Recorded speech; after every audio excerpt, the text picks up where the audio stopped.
Cinderella. Once upon a time there was a gentleman who married for his second wife the proudest and most haughty woman there ever was. She had been married before and already had 2 daughters who were exactly like her in all things. He had likewise by his first wife a young daughter, but of unequalled goodness and sweetness of temper, which she took from her mother, who was the best creature in the world. This sweet little girl missed her mother, who had died, ever so much. No sooner was the wedding ceremony over than the new wife began to show herself in her true colours. She could not bear the goodness of the gentleman's pretty girl, and especially as she made her own daughters appear the more horrid. She made her do the meanest jobs in the house. The girl scoured the dishes and tables, and scrubbed the stepmother's bathroom and those of her daughters. She slept in a little attic upon a wretched straw bed, while her sisters lay upon beds with the softest pillows in fine rooms, with floors covered with beautiful carpets, and walls on which hung looking-glasses so large that they might see themselves at their full length from head to foot. As she was doing this, they said to her, "Cinderella, would you not be glad to go to the ball?" "Alas," said she, "you only jeer me. It is not for a poor girl like me to go there." "You're quite right," replied they. "It would make the people laugh to see a cinder wench at a ball." Anyone but Cinderella would have dressed their heads all wrong, but she was very good and dressed them perfectly well. The step-sisters were almost 2 days without eating. So much were they thrilled and excited. They broke above 12 corsets in trying to be laced up tightly so that they might have a fine, slender shape, and they were continually at their looking-glass. At last the happy day came. They went to court, and Cinderella followed them with her eyes as long as she could, and when she had lost sight of them, she fell a-crying. Just then her fairy godmother, who used to watch over her secretly, saw her all in tears, and appeared at her side, and asked her what was the matter. I wish I could. She was not able to speak the rest, being interrupted by her tears and sobbing. This fairy godmother of hers said to her, "You wish you could go to the ball, is it not so?" "Yes," cried Cinderella with a great sigh. "Well," said her godmother, "be but a good girl, and I will see that you shall go to the ball." Then she took her into her secret room and said to her, "Run into the garden and bring me a pumpkin." Cinderella went immediately to gather the finest she could and brought it to her godmother, not being able to imagine how this pumpkin could make her go to the ball. Her godmother scooped out all the inside of the big vegetable, leaving nothing but the rind, which done, she struck it with her wand, and the pumpkin was instantly turned into a fine coach, gilded all over with gold. She then went to look into her mouse-trap, where she found 6 mice, all alive, and ordered Cinderella to lift up a little the trap-door. As each mouse went out, she gave it a little tap with her wand, and the mouse was that moment turned into a fine horse, which altogether made a very fine set of 6 horses of a beautiful mouse-coloured dapple grey. But they still needed a coachman. "I will go and see," says Cinderella.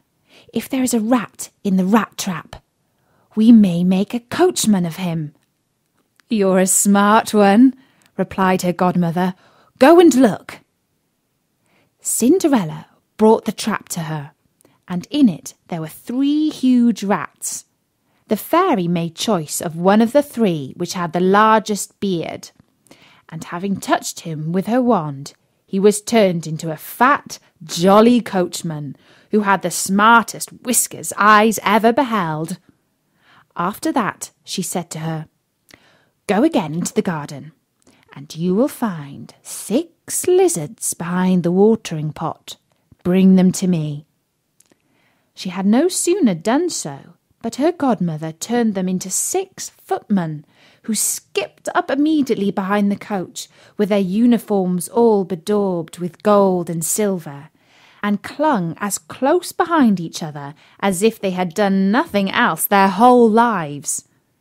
The fairy then said to Cinderella, "Well, you have here transport fit to take you to the ball. Are you not pleased with it?" "Oh, yes," cried she. "But must I go there as I am, in these nasty rags?" Her godmother only just touched her with her wand, and at the same instant her clothes were turned into a cloth of gold and silver, all beset with jewels. This done, she gave her a pair of glass slippers, the prettiest in the whole world. Being thus decked out, she got up into her coach, but her godmother, above all things, commanded her not to stay till after midnight, telling her at the same time that if she stayed 1 moment longer, the coach would be a pumpkin again, her horses mice, her coachman a rat, her footmen lizards, and her clothes become just as they were before. She promised her godmother she would not fail of leaving the ball before midnight. Then off she went to the ball, scarce able to contain herself for joy. The king's son, who was told that a great princess whom nobody knew was to come, ran out to receive her. He gave her his hand as she alighted out of the coach, and led her into the ball amongst all the company. There was immediately a profound silence. The dancing stopped, and the violins ceased to play. So attentive was everyone to contemplate the singular beauty of the unknown newcomer. Nothing was then heard but a confused noise of "Ah! Ha! How lovely she is! Ha! How lovely she is!" The king himself, old as he was, could not help watching her, and telling the queen softly that it was a long time since he had seen so beautiful and lovely a creature. All the ladies were busied in considering her clothes and headdress, that they might have some made the next day after in the same pattern, provided they could find such fine material and as able hands to make them. The king's son led her to the most honourable seat, and afterward took her out to dance with him. She danced so very gracefully that they all the more and more admired her. A fine banquet was served up, of which the young prince ate not a morsel, so intently was he busied in gazing upon her. She went and sat down by her sisters, showing them 1,000 polite gestures, giving them part of the oranges and lemon blossoms which the prince had presented her with, which very much surprised them, for they did not recognise her. While Cinderella was thus amusing her sisters, she heard the clock strike 11 3/4, whereupon she immediately made a curtsy to the company and hasted away as fast as she could. When she got home, she ran to seek out her godmother, and after having thanked her, She said she could not but heartily wish she might go the next day to the ball, because the king's son had desired her to go. As she was eagerly telling her godmother whatever had passed at the ball, her two sisters knocked at the door, which Cinderella ran and opened. "How long you have stayed!" cried she, gaping, rubbing her eyes, and stretching herself as if she had been just waked out of her sleep. "If you had been at the ball," said one of her sisters, "you would not have been tired with it. There came the finest princess, the most beautiful ever was seen with mortal eyes. She was 1,000 times nice to us, and gave us oranges and lemon blossoms." Cinderella seemed very indifferent in the matter. Indeed, she asked them the name of that princess, but they told her they did not know it, and that the king's son was very uneasy on her account, and would give all the world to know who she was. At this, Cinderella, smiling, replied, "She must, then, be very beautiful indeed. How happy you have been! Could not I see her? Ah, dear Miss Charlotte, do lend me your yellow suit of clothes, which you wear every day." "I," cried Miss Charlotte, "lend my clothes to such a dirty cinder wench as you? I should be a fool." Cinderella indeed expected well such an answer, and was very glad of the refusal, for she would have been sadly put to if her sister had lent her what she had asked for jokingly. The next day the two sisters were at the ball, and so was Cinderella, but dressed more magnificently than before.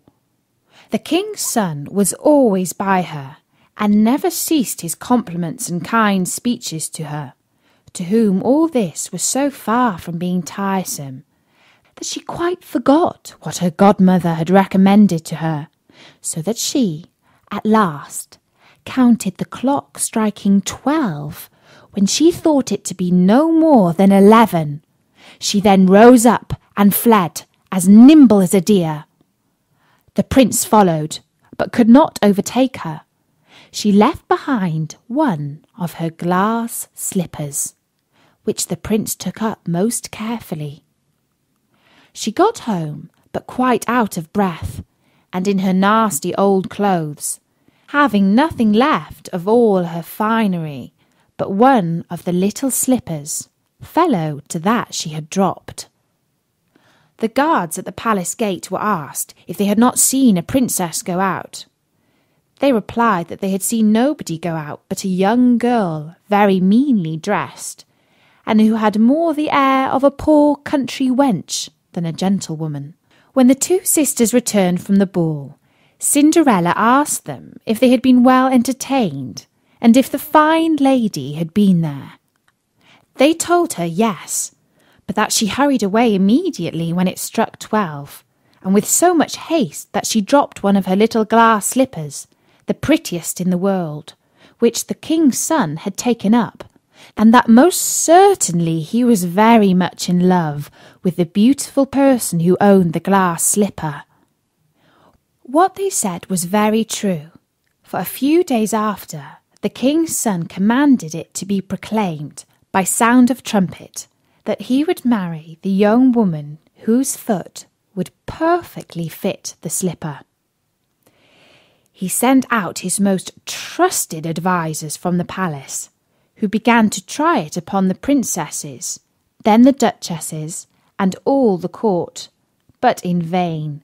It was brought to the two sisters, who each did all that she possibly could to thrust her foot into the slipper, but neither sister could manage to do so.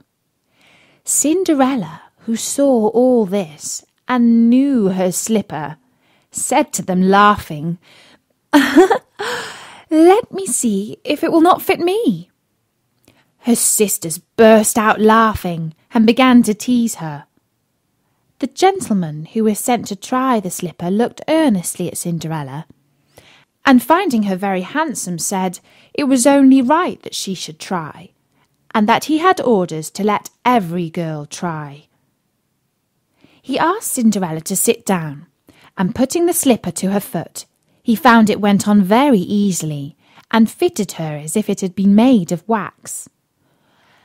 The astonishment her two sisters were in was excessively great, but still abundantly greater when Cinderella pulled out of her pocket the other slipper and put it on her foot. Thereupon in came her godmother, who, having touched with her wand Cinderella's clothes, made them richer and more magnificent than any of those she had seen before. And now her two sisters found her to be that fine, beautiful lady whom they had seen at the ball. They threw themselves at her feet to beg for pardon for all the ill treatment they had dished out to her. Cinderella took them up, and as she embraced them cried that she forgave them with all her heart, and desired them always to love her. She was brought by carriage to the young prince, dressed as she was.